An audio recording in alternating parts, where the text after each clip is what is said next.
Entrepreneurs and business owners are not the same thing. And we're going to be talking with Tony DeSilvestro on the show today about this, amongst other things. So, Tony, tell everybody why business owners and entrepreneurs are not the same humans. So many of us are told that we're entrepreneurs when we first start our businesses, but that's just not the case. It took me over 15 years to learn what it meant to become an entrepreneur because, everybody today, especially in college businesses, they say, oh, you're going to be an entrepreneur. Until you get in that dirt, then you realize what it is to be a business owner versus an entrepreneur. So, if you had to describe or define business owner, and of course, we're going to define entrepreneur in just a minute, what do you think is the difference? What's a business owner? A business owner, you're in your business every day. Your business is depending on you 60, 70, 80 hours a week. And, you think you have all the answers. You don't trust people and you're having to do everything. You're killing yourself. You're working to death until you start to learn how to trust people. Then you can make that transition. Yeah. So now, if you say a business owner is someone whose businesses relies on them and they have to be there every day to do it, it's like guy running the sandwich shop, the ice cream parlor, whatever. They're owning the business and they're having to be in it every day. How is that different than being an entrepreneur? What does that mean to you? Entrepreneurship starts with trust for me, and it's really understanding to have micro failures and macro failures with your people and giving them the opportunity to really, succeed and grow in your company. But trust is where it starts. You cannot scale a business without trust and without employees. And the only way you scale your business with employees is you start to trust them. And micro failures are fine. We want to avoid macro failures in our businesses, but micro failures, you have to allow these people to fail and fail well. So you're mentioning a couple things I want to clue in on there. So about trust, and then you also talk about macro failure. So I want to get to that. But before we do that, I want to put a bow on this. Business owners and entrepreneurs are not the same thing. I believe for a long time that you can be an entrepreneur without owning a business, and you can be a business owner without being an entrepreneur. And it sounds to me like you and I agree on this. And I think that entrepreneurship right now is in vogue. Everybody wants to be an Sure. entrepreneur. I remember when I started my company, well, it wasn't my first company, but my first real company in 2010, 2011, I didn't even know what entrepreneur meant. I didn't understand it. I certainly didn't know how to spell the word. I was simply a business owner. And I think it took 3 or 4 years, 5 years maybe, before I was like, whoa, there's something here called entrepreneurship that if I do different things, that takes me out of business ownership. So you and I think, Tony, are of the same opinion. Business owners and entrepreneurs are different things. And it really comes down to, does your business require you or not? Right. Sure. You agree? Yeah, and it doesn't matter. Like being a business owner is amazing, right? We're such a small, finite group of people being actual business owners. So it's never a bad thing to be a business owner. But the quicker you learn how to become an entrepreneur, that's when you start to get your life back and your dreams. We open a business with this vision like, oh my gosh, we're going to be self employed. We're going to control our schedules. We're going to have all this family time. And we get into business and it's like, oh my gosh. And then, so it's that transition. So I work with a lot of companies to go from a business owner to an entrepreneur. And that's really the piece that, people, the quicker you can learn how to become an entrepreneur, the faster you'll get your life back. I teach something called the XOS method, and it's based on my experience of exiting without selling a business. Like how do you exit without exiting, which is a book I wrote. And this XOS method really, without specifically calling out the difference between business owners and entrepreneurs, it really talks about this. And I don't know if we've ever talked about this before, but No, like the bottom tier of entrepreneurship is owner operators, and sure. and 90+% of entrepreneurs stay there as business owners, owner operators. And then the second tier is owner managers. You start paying attention to teams. And then the third tier, which very few ever reach, is owner investor. And that really is where the true entrepreneurs are, is the owner investor. So I think what you and I are talking about, fits quite nicely into the XOS method that I teach my clients. I know you're a business coach as well. Do you have a similar framework with which you kind of help your clients? Yeah, so I have the business scaling blueprint. It's my book that I wrote, and basically, I go back and I reverse engineer most people's businesses. I take them back to the beginning, in the first days when they started their business, and say, what made it work? Where were you successful in the beginning? And then we start to outline, looking at systems, process, procedures, and how do we develop all of this to get them out of their business? I work with a couple financial guys that do M&A, and one of the biggest things I help them with is taking that business owner and showing them how to systemize their company that they can actually step out of it, because it's one of the biggest problems they have. Yeah, and not to mention on the M&A side, if you are not the owner operator of the business, your business is going to be worth 30 to 50% more. Sure. Everything else the same. And I think people miss that, Tony. It's like, dude, let's say you're doing 8 million a year in revenue and you're there 100% of the time, 50, 60 hours and 8 million a year in revenue. And let's say you have a 20% net. Like, let's Right. just go all out, 20% net. Okay, that's good. Lots of people would sign up for that. But if you take the same business, same 8 million, same 20% net, but the owner is not involved in daily operation, your multiple is going to be as much as 50%, maybe 2 or 3 times as high as the other guy. Oh yeah, That's I was saying crazy. at least 8 times. You know what I'm saying? If you're owner operator, you're looking at 3, 4 multiple. You're outside the business, you're looking at 8, 9 multiple for sure. Yeah, so that's that you and I could talk about that. We could geek out on that crap all day long. But I want to go back to this idea of the concept of trust, and then also this micro and macro failure. Sure. But to set the stage so that people know who you are, I'm going to tell everybody a little bit about you. You're Tony DeSilvestro. You're a very acclaimed entrepreneur, business consultant. You're an international keynote speaker. You founded over 31 businesses, and you got a team of 450 employees, which does require a lot of trust. And there's a lot of micro failures if you've got that many Oh yeah. employees. You've been featured in Forbes. You've been recognized like Entrepreneur of the Year. So you've done a lot of good things as a consultant, as a business owner, as an entrepreneur. So this idea of trust, why do you believe that trust is so important?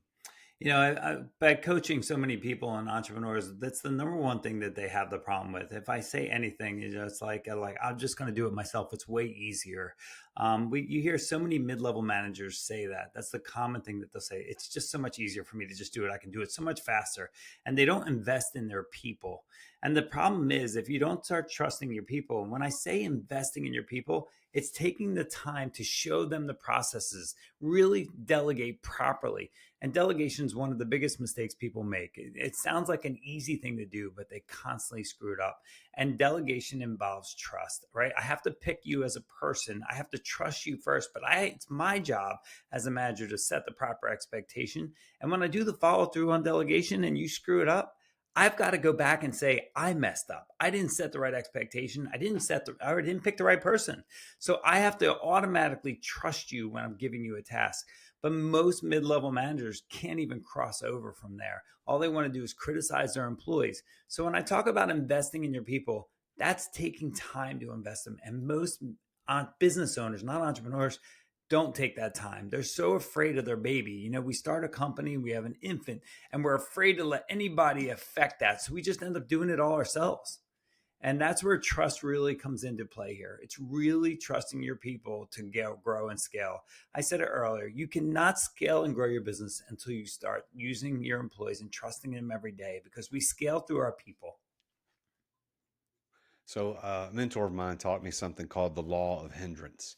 And it's a universal law that applies to everyone. If there's and what hinders you from success, that's what the law of hindrance talks about. And it states this, that if you're ever not experiencing success in anything, any aspect of life, whether it's health, finances, relationships, business, it comes down to one of two things or both: lack of trust or lack of discipline.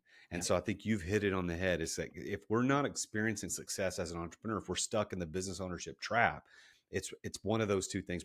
Certainly lack of trust, but also probably lack of discipline. Because do we trust ourselves? Do we trust our employees? Do we discipline ourselves to train our employees the right way? Do we discipline ourselves not to step in when Bob messes it up? Because Bob's Sure. going to mess it up. Bob's going to screw up. What do you say to people who say, "Well, I can't trust Bob. Bob's good, but like he can't do it as good as me." What do you tell people? I tell people constantly, what I do is I always reverse engineer right there. I go right back to the systems and I show them, let me look at your training protocols. Because when I talk about investing in your employees, I haven't hired an employee in my entire life. Over 30 years in business, I don't hire anybody. I invest in every one of them. And what that means when I tell an entrepreneur or a business owner, you need to invest in your people, I go right to their training manuals and say, these people are failing at their jobs because you have not defined the process and your expectations that you're expecting them to do.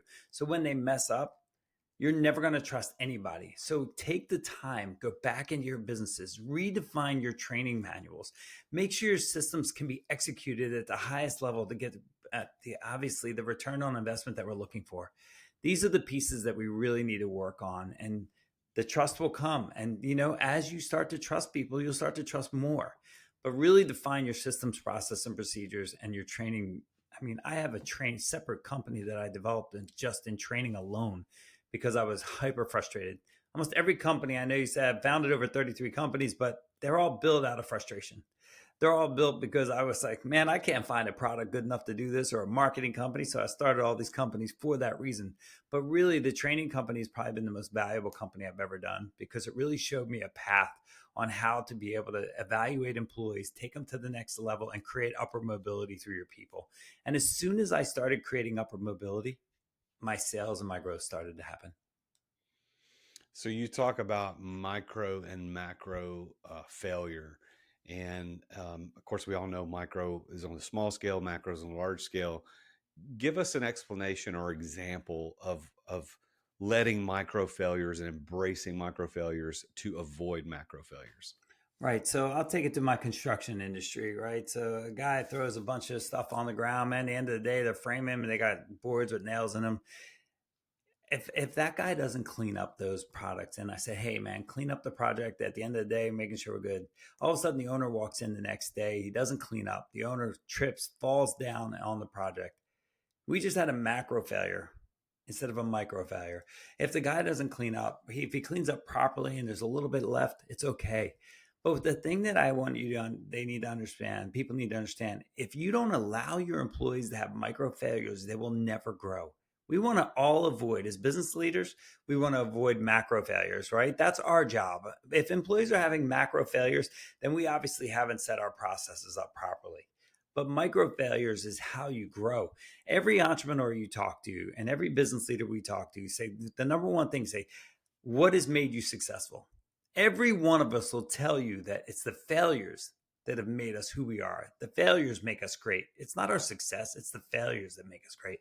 But the thing is, the funny part is, as business owners and leaders, we're not allowing our employees to fail. We're not allowing that.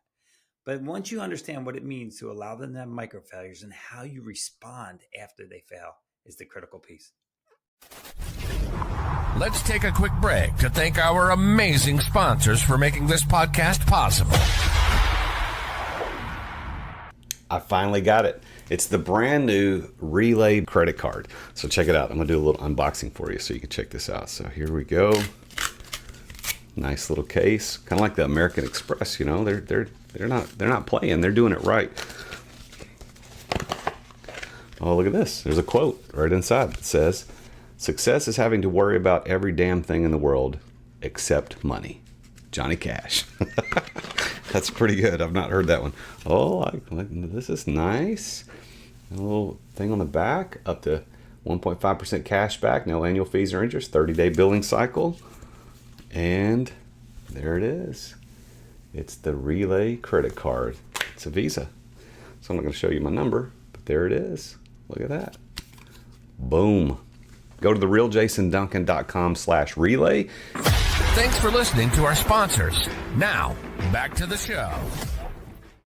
Yeah, I think we've got to trust the process as much as we trust the employee himself, because if Bob comes in and he tries something and he doesn't have the opportunity to fail, to your point, Bob's never going to push through that. We can't get stronger if somebody else is lifting our weights for us. We have to push through the pain of those failures, and we learn way more by failing than we do succeeding. And I think you've hit the point. So micro failure, we have to embrace that.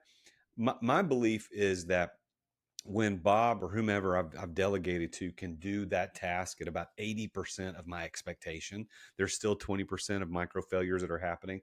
I'm good. Like Bob, because if I can get 10 Bobs to do it at 80%, that's 800%.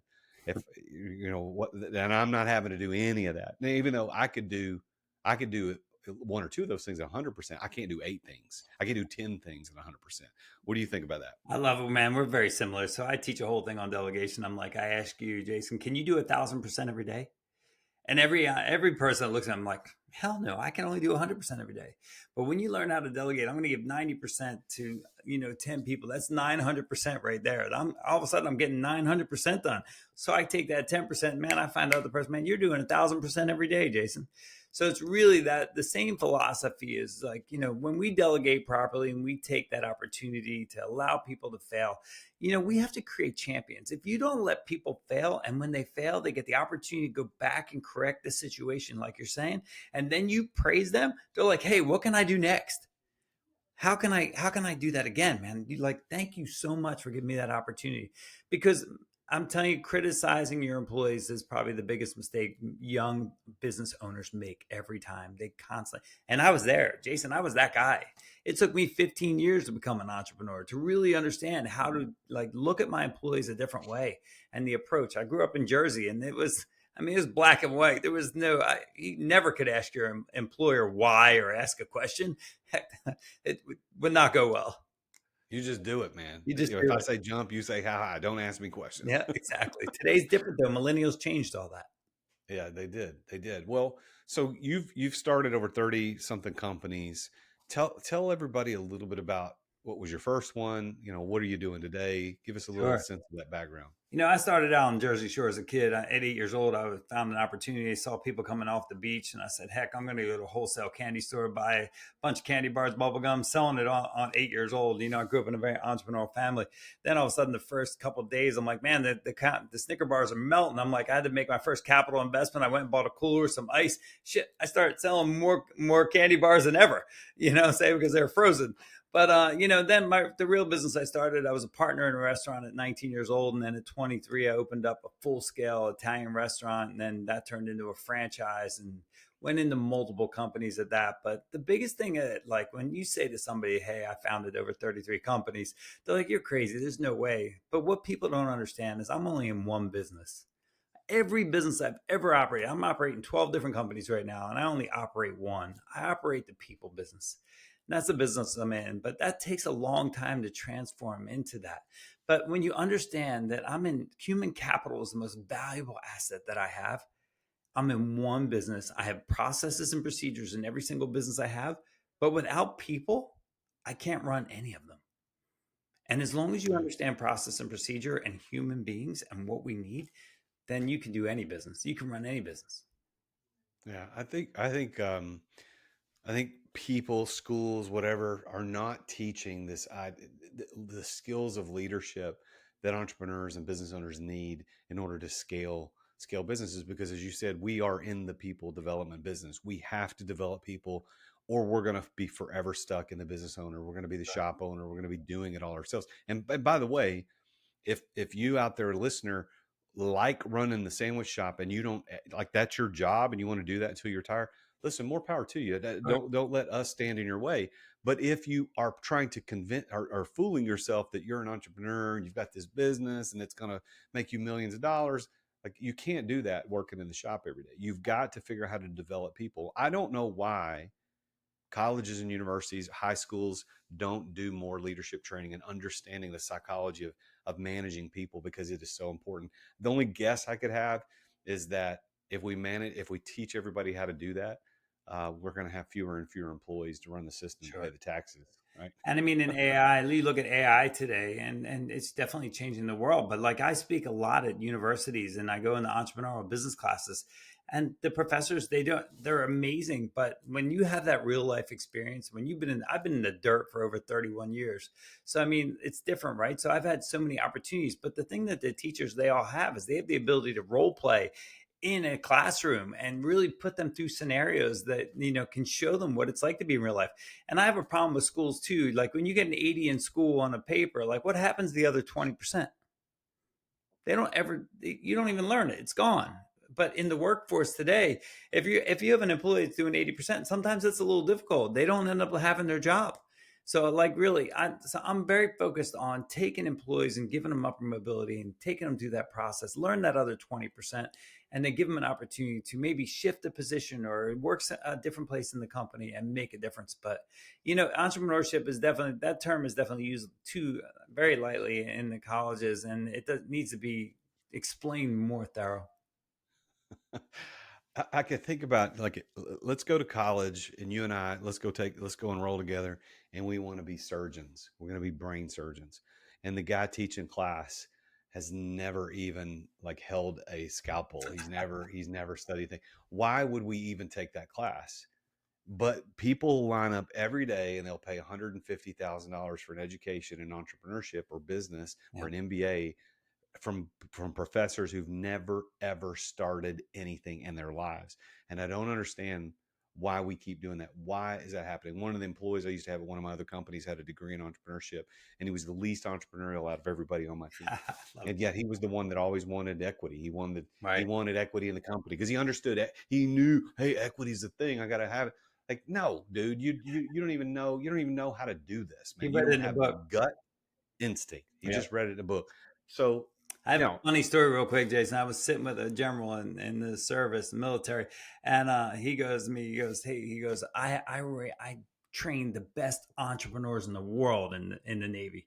And I'm like, really? I said, they're all entrepreneurs. When they come out, they're going to be the best entrepreneur. I said, let me ask you a question. I said, I'm going to come in the service. I'm joining tomorrow. I'm going to fly F-18s, and I want to be flying an F-18 within 4 months. And he goes, oh, son, he goes, that'll take you over 2 years of training. I said, then stop telling these people they're entrepreneurs and tell them to be dishwashers and tell them to get in a restaurant or go sweep a floor on a construction site. Then they can learn how to become an entrepreneur. But that's the same philosophy, man. You brought that right back to my heart, man. That was 10 years ago. Well, so you're talking about micro failures and macro failures. You've got 450 plus employees, 30 some odd businesses that you've started. What's the biggest macro failure you've had in business? What happened? Trust.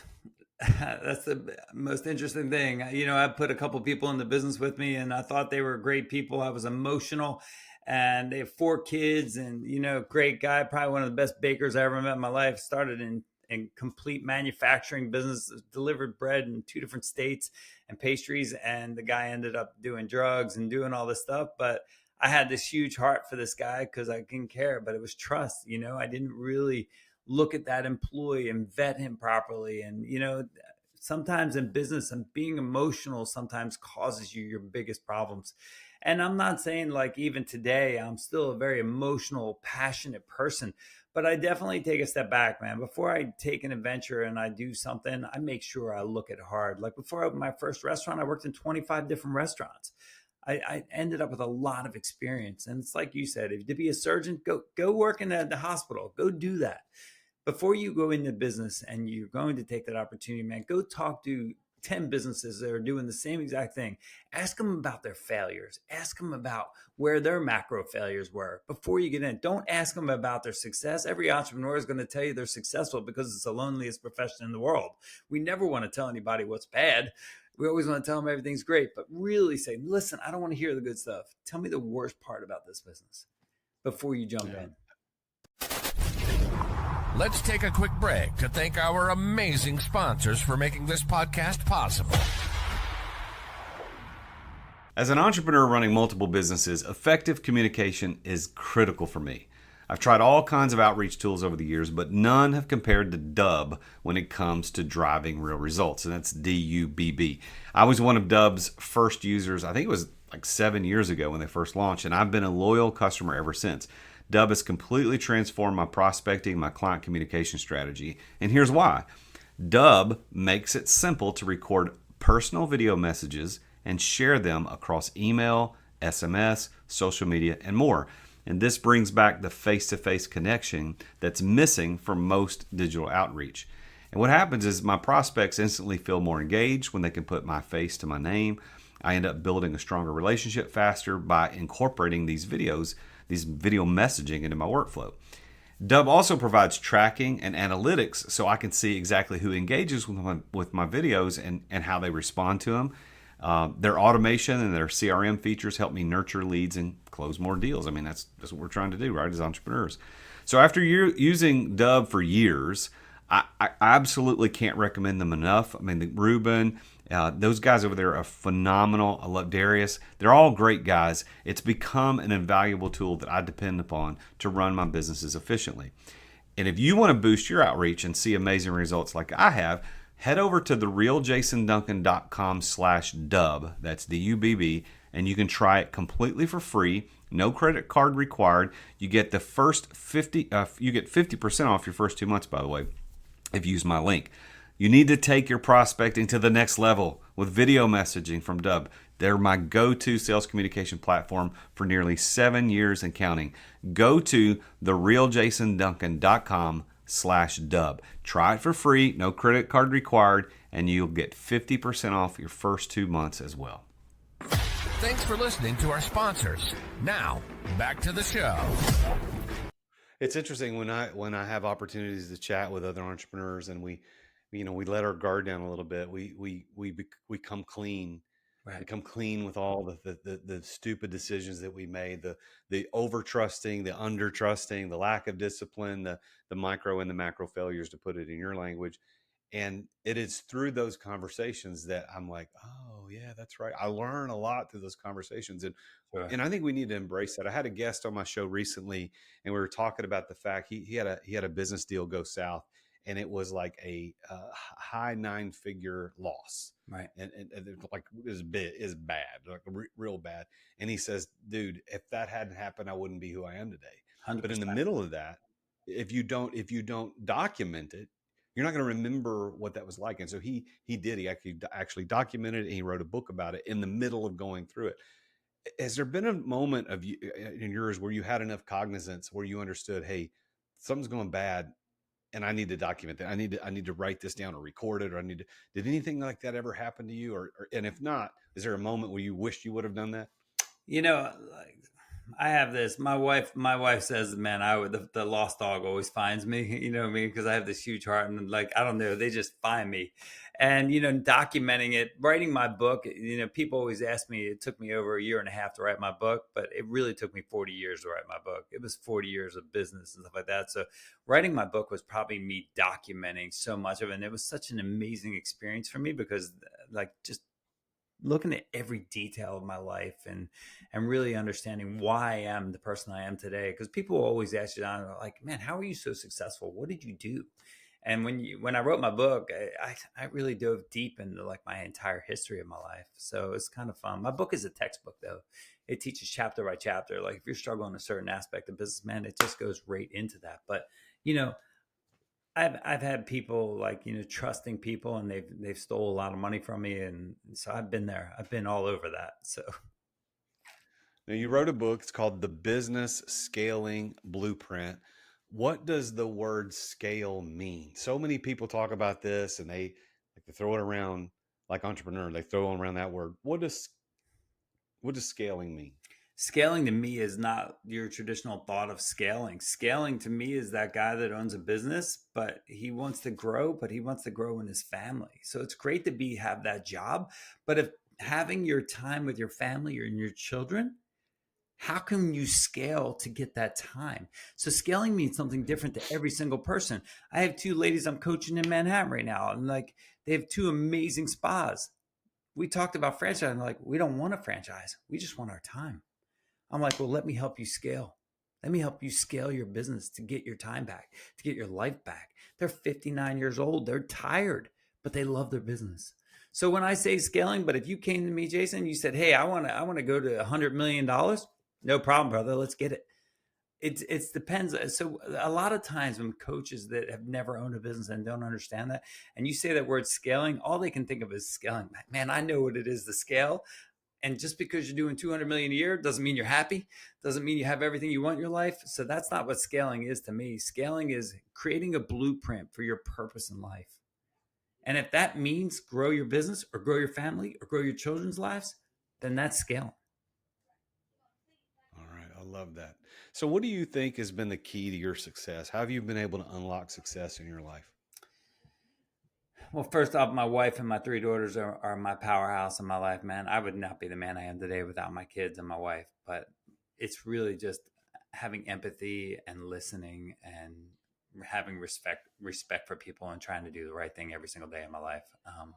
I'm not one of those people. I don't do a lot for myself, which is probably my biggest weakness. And I need to work on that as I'm getting older. But I just have always put other people before me and just always tried to make sure everybody's doing a great job and everybody's successful and putting food on their table. So how do you define success? What does that mean to Tony? I'm like that crazy serial entrepreneur, man. I get up every day, man. I just want to have a great day every day, and I want to keep moving that ball. I keep pushing that ball up the hill. So if I have a good day and I'm pushing that ball up the hill, then that's a successful day for me. And empowering people around me is really probably the most important thing to me. If I can change somebody's life, and I think that's what I love about coaching and teaching and speaking all over the world is, when I get off that stage, man, these people are like, oh my God, you just changed my life. And that's really what is success for me, is really making a difference in other people's lives. So by that definition, do you consider yourself to be successful? 100%. I mean, I wouldn't change a day. I don't regret a day of my life. You know what I mean? I've had a lot of failures and a lot of success, and man, I wouldn't change a thing, because I truly wouldn't be like that other entrepreneur you talked about. I wouldn't be the man I am today if I didn't have those. And I could lose everything tomorrow, Jason, and I'll build it again the next day. I don't care. I don't focus on that. I focus on tomorrow. I lean forward every day. I tease people and say, I don't have a rear view mirror in my car. I never look backwards. I'm always going forward. And how can we make it better and keep running? So I want to give you the opportunity to have the last word on the show today. So as we look at your life and your experience and your success, what advice would you give to the listeners as entrepreneurs, aspiring entrepreneurs, growing entrepreneurs, scaling entrepreneurs? What would you say is the best piece of advice that Tony DeSilvestro could give to the listener today? My biggest thing, if you want to be a business leader or an entrepreneur, love what you do. Love what you do every day. And if that means working 100 hours a week, do it. If you want to spend more time with your family and your kids, do it. But love every moment. Love every minute of the day. Because you know what? We're only here on a very short time in life. If you want to go to Greece right now and see they've been there 5,000 years, every four walls of a business over there, you don't remember any of those entrepreneurs. So make every minute of your day valuable. Make everything that you do have a purpose for a greater being in your life. All right. He's Tony DeSilvestro. You can look him up at TonyDeSilvestro.com. He's on Instagram at Tony D Talks. And if you're watching this on YouTube, you can see his step and repeat behind him on the wall. Tony D Talks. Go check him out on Instagram. Tony, thank you so much for being on the show. You and I have a lot in common in how we help our clients. I really appreciate your sharing your wisdom today and some of your stories. So thank you and congratulations on all your success. Thank you, Jason. It's truly been a pleasure, man. I can't wait to come to Nashville and see you. So. Yeah, man. Come on anytime. Well, there you have it. Another successful entrepreneur sharing his journey to success and talking about this idea of trust and micro and macro failures and the difference between business ownership and entrepreneurship. There's a lot to unpack in this episode. Half an hour, man, you can go back and listen to this a couple of times. Listen to it on your way to work. Listen to it on your way home. Understand what's happening. And if you want to reach out to Tony, go to Tony D Talks on Instagram. That's Tony D Talks on Instagram. Check him out. Let him know that you heard him here on the root of all success. Thank you again for watching, for tuning in, for listening, for leaving reviews, all that stuff that you hear us say. Please subscribe, leave a review. We don't do that for vanity, although it's nice to have it. But the reality is we get in front of more people as a podcast if you leave reviews, if you leave comments, if you do those things. So please take the opportunity to do that if you can today. Until next time, I am the real Jason Duncan, and Jesus is King. Attention business owners. Attention business owners. Feeling burnout from running your business? Uncertain if you're nearing burnout? Take our free 10-question business burnout test at businessburnouttest.com to discover where you stand. With just 10 quick questions, you'll learn how to immediately begin making changes to regain freedom and success. Cut your daily operations time in half. Improve your quality of life and prepare your business for your future exit without losing revenue or profit. Visit businessburnouttest.com now and take the test. Thank you for listening to another edition of The Root of All Success with the real Jason Duncan. If you've enjoyed this week's episode, visit therootofallsuccess.com to access the show notes and other helpful resources. Follow Jason on social media at The Real Jason Duncan. See you again next time here on The Root of All Success.